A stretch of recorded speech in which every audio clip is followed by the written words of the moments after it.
Greetings to all our listeners. We greet those who are joining us on our live on our Facebook page. We greet those who are joining us via our YouTube page, the delayed broadcast. We greet everyone who's listening, those who are on the Zoom call, those who happen to join us on the Zoom call. We greet everyone. Good evening. My name is Kai Tjaja. I'm saved by grace. I love the Lord. I have the privilege today of hosting a wonderful conversation. We've been looking forward to this wonderful conversation for a while now. I am hosting today's. I'm not the regular host, but I am standing in to host today's conversation. This particular segment is called Midweek Catch Up. We glorify God through testimonies. Where people have gone through things, difficult circumstances, painful situations, and they come and share those openly. But more than sharing about that, we want to talk about how God has helped them, but we unpack their journeys and all of that. So we look forward to a wonderful conversation once again. We have a wonderful guest, Umama Usiko, but before Mama Sim invited before we welcome you officially, maybe let's just open in prayer. Let us close our eyes and pray. Father, we come to you this evening. We pray, Lord, in the name of Jesus Christ. We say thank you. We are thankful, Lord, for the guest. Speak through her, Lord. We are thankful, Lord, for this conversation. Speak through the host. Speak to everyone who's listening. May everyone, Lord, for Mamele today be empowered. May they be motivated. May they be inspired. May they see the power of God in our life. According to the will and the word. Silence the presence of the Holy Spirit in this conversation. And we pray, Lord, in the name of Jesus Christ. Amen. Amen. Thank you to everyone joining us once again. So, again, we have a wonderful guest, Umama Usiko. Mama, welcome. How are you? I'm fine, Puti. Thanks for asking. And how are you?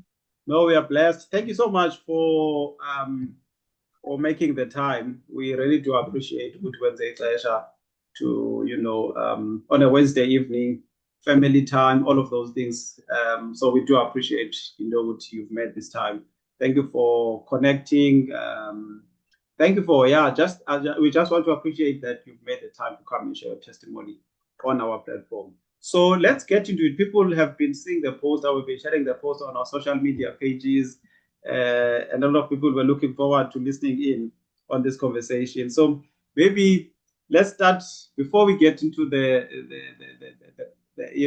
bigger discussion. Maybe let's get to know Umama first. So can you tell us a bit about yourself, Mama, where you are based, family yako, just so that we can get to know a bit more about you. Thank you, Putyaja. Thanks a lot.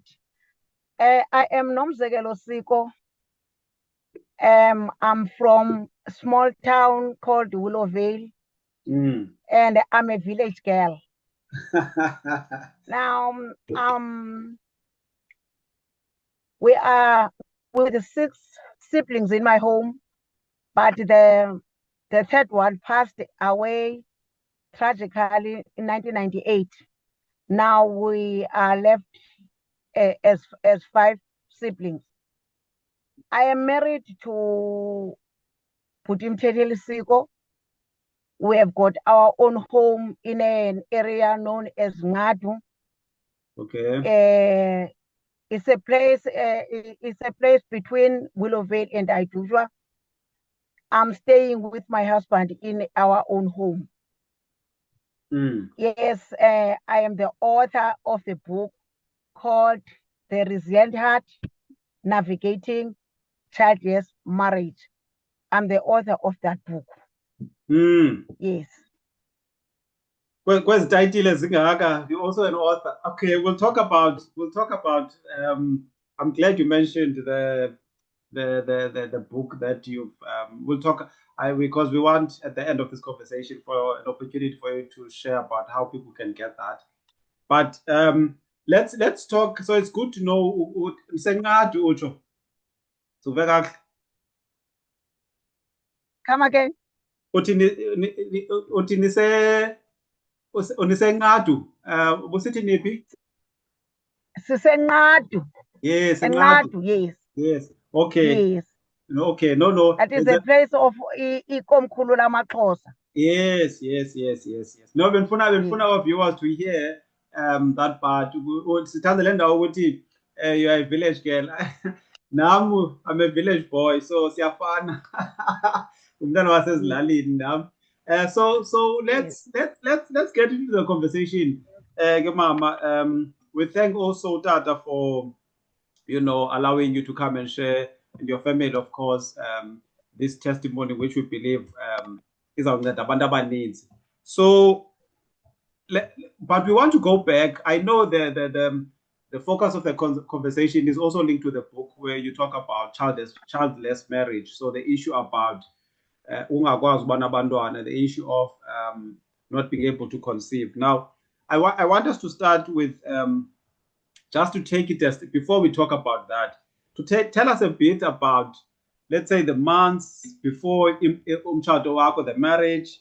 How did you feel, with the prospect? Well, because I'm sure before that, before the book and and everything that has happened, you were looking forward to being a wife. You were looking forward to being a mother. So tell us about what was that like for you? That process leading up to the marriage. I got married. That's for few months after writing my matric. That means I was, although my matric delayed about 2 years because I was supposed to pass matric at 18 years, but I wrote my matric at 20 years. So the 20th year I wrote my matric is the year I got married. To be true with you, I was not aware what I'm getting myself into. Like I was young, but this beautiful gentleman, Ebutole, came into my life, and he proposed marriage. We didn't have even that a long time whereby we started to learn each other, as the case in our days. It was just we were just driven by love. I can say that. We didn't even go for the marriage counseling because we were young. So at that 20 years, I just got married. Sure. That's it. Still very young, and I'm sure you are very excited at the prospect of marriage and everything that, as Khuliso has talked about, what we should expect from marriage. Uguti, you will be a husband, you will be a wife, you will be a mother, you will be, a father. So maybe let's talk a bit about that now, Uguti. Getting married at that young age, with this handsome man.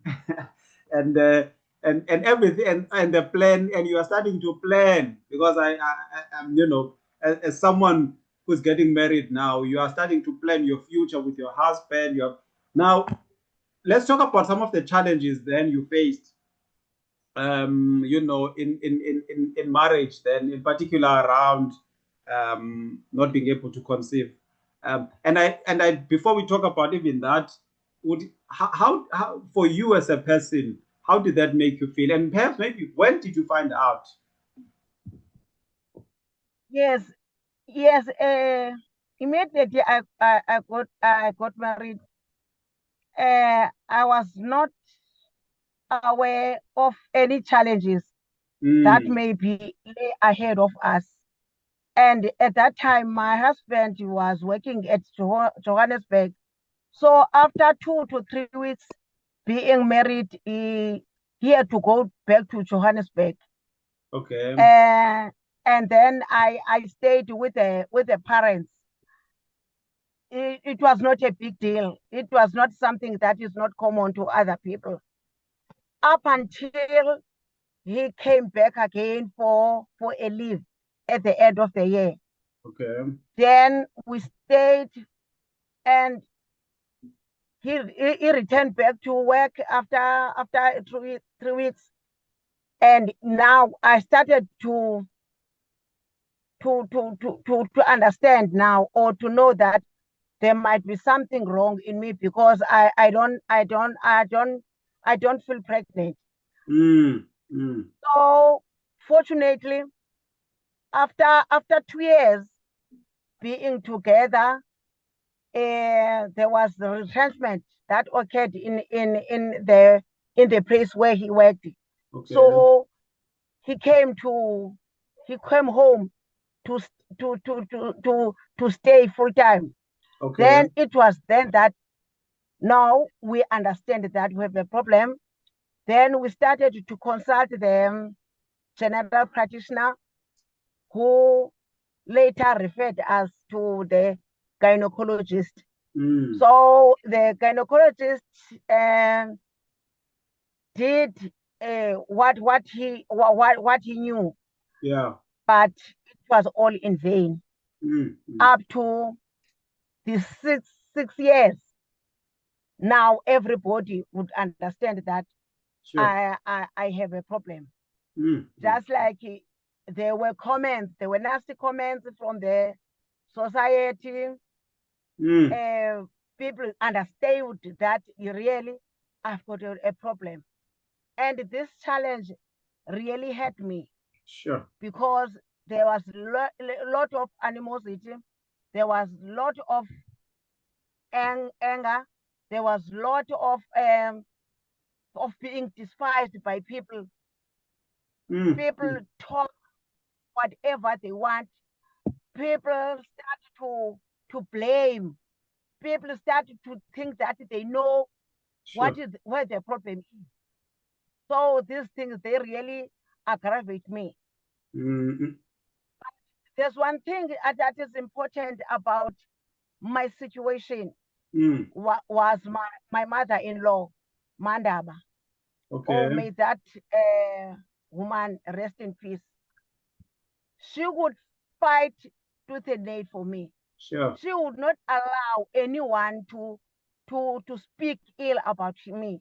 Even if someone is trying to dig up information about that old lady, would not allow that. So my mother-in-law is a person that has become a strong tower. Yeah. She became a strong tower to me. By the time I was in turmoil, by the time I was in distress. Sure. Let me tell you something that you would laugh at. I was once admitted to a psychiatric hospital because of depression. You know, I didn't tell anyone in the family, in the whole family. I've got my sisters-in-law, amadodakazi, who are highly educated. I didn't tell them what was going on. I just told my mother-in-law, and she concealed that information up to this date. Sure. Yes. She really protected you, eh? I mean, I think maybe maybe just to digress and just to follow up on this point, because I do want to come back to some of the things you're mentioning about society and questions and all of those things. But I think it's something that we find as people who you know are married or have been married, in that it's very rare, or maybe rare is not. You don't find a lot of stories around mother-in-law and daughter this way, where your mother-in-law really protected you. She stood up for you, because perhaps it would have been very difficult for you to withstand all of these things if now I'm again. Yes. She was a very good person. She had a pure heart. She would do anything to protect me. Yes. But even with that, I suspect ukuthi within the community, within family, whether on your side or on your husband's side, that there would have been people who were still, and being mean and asking questions and all of those things. And so I suppose you did mention it to some extent, but I really wanted to get to a sense of how did that make you feel? I mean, for me, then you started to talk about it, and I didn't know that it actually even got to the point where you were depressed. Because that's one of the other things that we don't really engage on, or the impact of such things on you now as a person. Because it's not like you asked for this situation to happen, but if it was going to, make you feel depressed, it must have been very, very hurtful to you. Yes. You know, Putkaya, if I can go back to the first years of this disgrace in my life, of this shame, because I could call it's a shame. Because now, as I'm old, I've learned that a child is a gift from God. A child is a gift from God, and also a child is a crown to the man, as well as it is a pride to the women. Now, what happened? We sat down with my husband and discussed the matter, discussed the condition we found ourselves in. Then we said, okay, let me go back to school. Because by that time, remember that it was the year I wrote matric and I passed it, fortunately. Then after 6 years, we decided that I must go to school and finish my studies. Then I went to the College of Education, where I studied the teacher's course. Those 3 years, they were very hard to me. Sure. Because it was the time when my husband started to have an extramarital affair. And in that affair, he managed to get two kids. Sure. That was the start of a hell life. Sure. Because the person he got children from her, you humiliated me, devastating my life in a very bad way, because she would brag, she would call me names. Whenever she sees me, she would make sure that I'm the wife who cannot bear children. Sure. And I think it's the only phenomenon that really drives me to write this book. Because this book, to me, it is just a healing balm. And this book, to me, it is the way of expressing how I was hurt. And also, I want the people to know the heart of a woman who cannot bear children. Sure. Also, I want the men, specifically the men, to know the damage that they cause to their women when they have an extramarital affair. It's really devastating. And if you can go to the Bible, you found the story of Sarah, Abraham, and Hagar. You'll find that in that story, yes, Sarah was how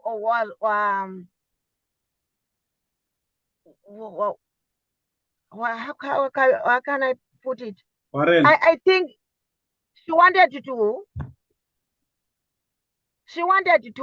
please her husband. Okay, I hear saying, you. Go and get intimate with the servant Hagar. Then yes. that happened, and Hagar fell pregnant. But as Hagar understood that she is pregnant, she started to despise that the wife of Abraham. That is the case even today.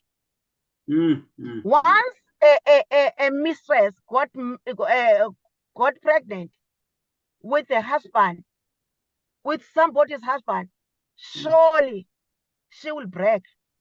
She will see herself as better than anyone else. It is just like that. This is what happened in my own case. When this happened, we lost that warmth between one another. Yeah, I can imagine. And we started to be in turmoil. We always quarrel with small things and end up in physical abuse. Sure. So when I'm saying this book is not about anything else rather than that, I want to give people some lessons of life. Even though one may say no, it's not up to standard. No, for me, it has get to what I prayed for it, because it has served the purpose I just wanted. Because I hear the responses from people who have read my book that you know, Mrs. Sigo, your book has healed me. Your book has helped me to handle my marriage in another way. That's it. Yeah, Kaya. Sure. Because Kakulma for sharing your journey. I mean, it's also, I suppose, because you are sharing something so very personal, you know, something so dear. You use the words, you want people to know the heart of a woman, you know. You also use the words, even for us as men. I'm also learning, you know, that the damage that we as men cause, you know, and I think for me, this platform was important for for even those who are listening, because other people don't realize, you know, men, for example, don't realize the pain that they are causing and the damage they're doing. But we also don't get to understand that heart of a woman. What does, because I also know a lot of people who have struggled with this issue, and I don't remember even this being a conversation at some point. You know, it's something that no one talks about. Yeah, but I can just imagine now that you are speaking about Uguti, the heart of those, the pain those people felt. You know, I'm thinking about those women who could not conceive. Sometimes even being blamed. Yeah, maybe the problem is with the husband, for example, not with the, you know. So I'm just saying, Uguti, I can just feel the power of this book and that you've written, but also this testimony, Uguti. You use the word, it was hell, it was all, because I think for me, as you were speaking about Sarah, and I thought about Juana, no Penina, and you know, that issue of Uguti, Penina was tormenting and all of that, you know, Juana, because of the fact that she could not conceive children. So, but I think with all of these things, you know, having gone through all of that, the torture, the disgrace, you know, the people making you feel unworthy, the torment by the other woman and all of that.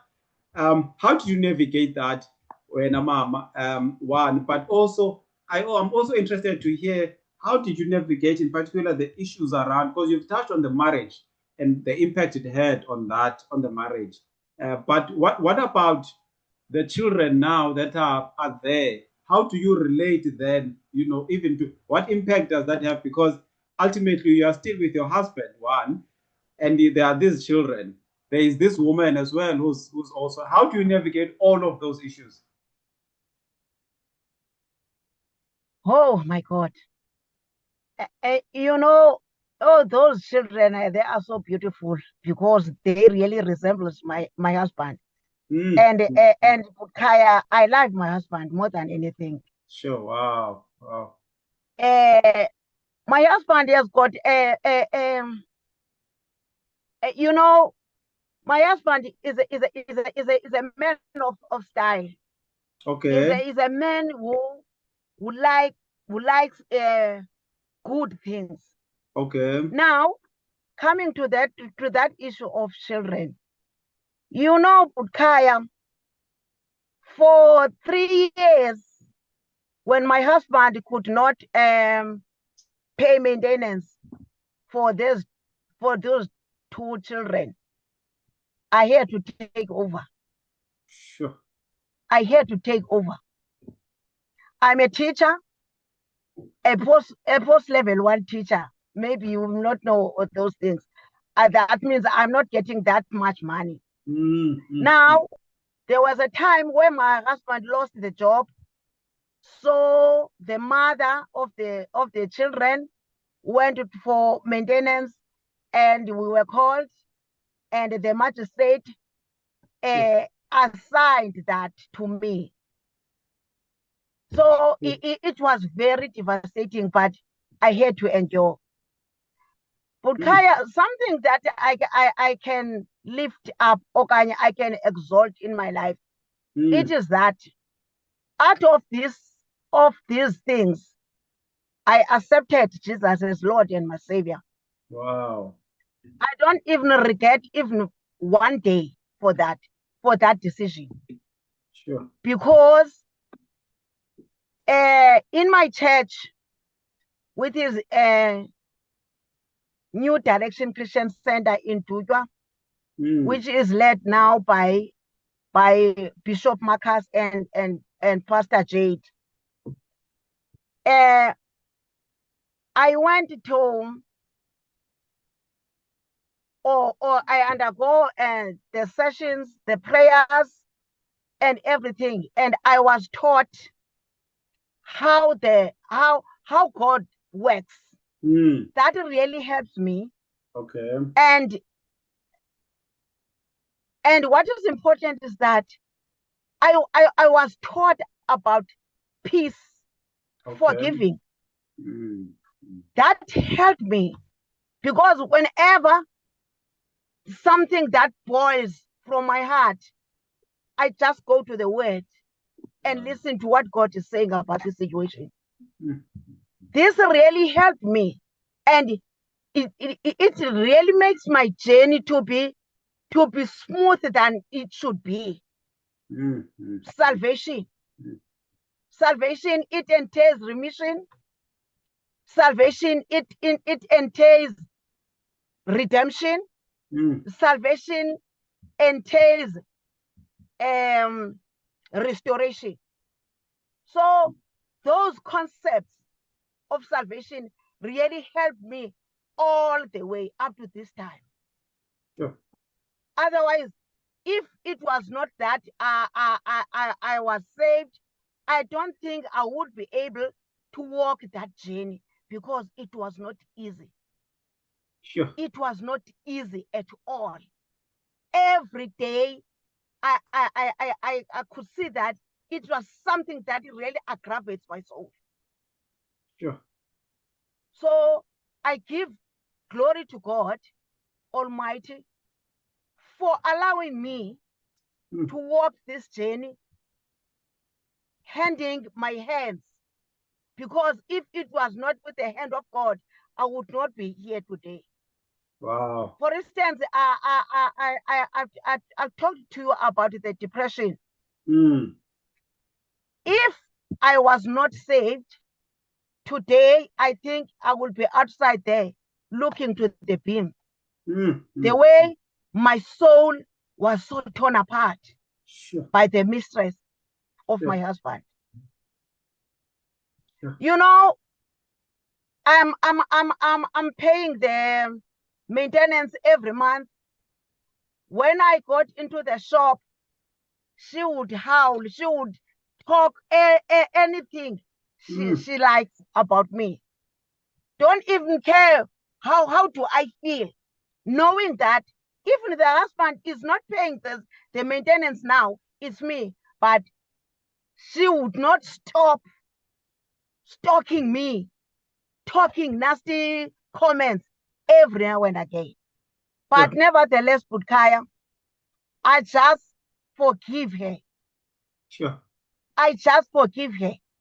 because when what I have learned is that when you forgive someone, you are not making a favor. You are making favor to yourself. Yeah. Yeah. Because if you stay in turmoil, you stay in hatred, you stay in agony, you're gonna you become sick.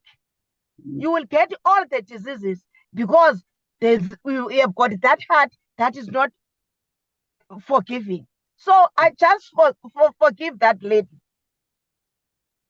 Sure. I'm just thinking as you are speaking, Mama, Uguti, hey, this is yeah, it's I'm sure a lot of people are hearing something like this for the first time, particularly the issue around paying maintenance of children that you did not bear yourself. You know what I mean? Uguti, you, and you have to, because the court instructed all of that. But I hear, and I think for Abantabanis, I think it would have been very difficult. I think Abanyabantu would not have been able to do that. I have very few people, and in fact, listening to you, I am convicted that it really is your relationship with Christ that has helped you to be able to do that, to forgive, because it can't have been really easy to be embarrassed in public like that by people. And for now, everyone knows your situation. If you're in a shop and someone is, it's the lowest level, one can go to, I think. But I'm also hearing you at the same time saying, Oti, actually, even in that situation, my relationship with Christ has helped me. And I think that's so powerful because a lot of people perhaps are going through such things and they don't have a solution. Like you were saying, you could have been now in the streets, in the dustbins because of all of this. But Christ, I believe, redeemed and saved you. And I think that's a testimony on its own. Even the issue of forgiveness. I'm just trying to recap some of the issue of forgiving, because I suppose it's not just the mistress, it's also you also forgive your husband as well, and you have to forgive. And I hear you and I see you smiling as you're talking about your husband and how much you love him. And that talk, it also shows us it was genuine forgiveness that, and I really hope that those who are listening, our viewers, are able to catch something here from what you are saying. And I want to give you an opportunity as we close, Mabuguti, having now outlined how you navigated this and how your relationship with Christ has helped you. What do you say to another? Because I think there may be a lot of women. In fact, it's not even a maybe. There are a lot of women who have faced similar challenges. It may not be the exact challenges that you have faced, but the issue of not being able and conceive. And they're in this marriage. Even with the in-laws. I think you were blessed to have a mother-in-law who protected in society. What do you say to that woman, Mama, who is struggling with that? Because it's also becomes also an identity issue of being a woman, because it's also you are expected to have a child. What do you say to that woman? But also men. What do you say to men, whether in marriage or even those who are not married yet? These situations, how should men help with these kinds of situations so that we don't make things worse? In closing. Okay, thank you, Pukaya. First of all, to women who might be unable to conceive, go to God. Never start anything else. If you've gone to the doctor and the doctor told you where the problem is, then the next thing you must do now, go to God, because the children are from God. Yeah. There is a tendency of women who do not conceive. I'm sure this is going to offend other people. There is a tendency of women who do not conceive, they will go outside their marriages, trying to get children that maybe I don't conceive because the problem is with this husband. So let me go outside. That God does not like it. Okay. God does not like immorality. Yeah. Even if you do at which stage and at what conditions, God does not like immorality. Number two, if God does not give you children, there is something he has given you. Yeah. There is always a purpose underlining every situation you come across with. Coming to the husband, man, this is a very painful thing for your husband to go outside and intimate with another lady. When you go outside, what you must know is just like you put a heart. Let's say you put a heart in a drawing board. You put a needle every day. Every day you come out, you put a needle. Every day you come out, you put a needle. Then count how many days you have been out of your house because you are chasing someone else out of your marriage. You know, this will change the attitude and the character of your wife. You cannot marry a man that you do not love. So by so doing, you are just ripping off everything in her heart. So I'm appealing to you, men or husbands, that love your wife as God loves the church. To us as women, we must be obedient. We must stay in the word. We must make a word a brand in our homes and check what God will do to your marriage, or what God will do to your family, what God will do to your work, what God will do to your community, what God will do to your church, because these places, this is where we cling ourselves on these places. So immediately we take God in all situations. We will see what God will do in our homes. There is an artist, I think is from Nigeria. There's a song he sings, "See what the Lord has done." What we're praying for has just come through. Has just passed. Because it is when we do the word, when we see God manifesting in our life. Thank you, Bukai. Yo, Mama, thank you so much for your testimony. And I do want to say, okay, we'll talk about the book. Maybe let's talk about the book now before I start to close now. I was ready to recap and just maybe before the thank yous, can you maybe give us, you did talk about the book when you started. What is the title of the book and how can people get the book? Okay, the title of my book is The Resilient Heart, Navigating the Childless Marriage. Okay. Now, this book now is found in me. It is not yet in the stores. Okay. So if you want it, you may just call me in my cell phone number. Okay. Yes. What we will do, uzusithumelele number yakho mama.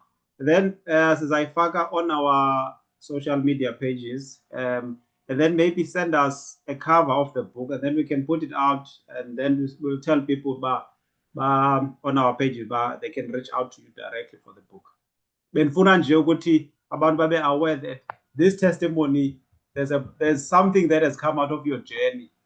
Like you were saying, there is a purpose. I also am a firm believer of, God does not put us through painful things for no reason. There is always a purpose for the children of God. It's not in vain. And I think this book, one will, and even you coming, because abanye may not get the book, but by coming and listening today, may be inspired, they may be motivated.